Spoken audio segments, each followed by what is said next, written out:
So this is a motor that came in that had water in its oil.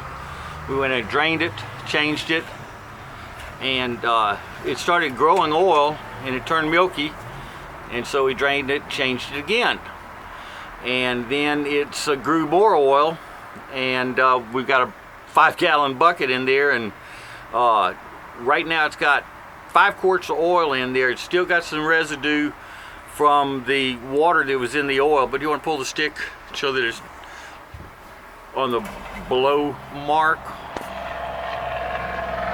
So it's right down at the bottom, right there. So we're going to start it up and run it and check to see if it grows oil.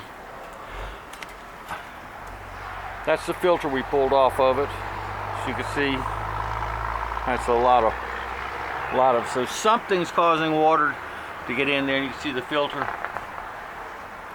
So we're going to go ahead and change it, start it up. Water on.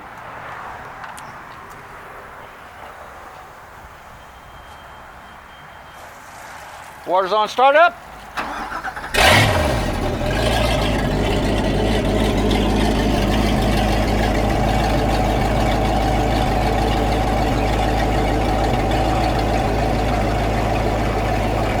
Good flow.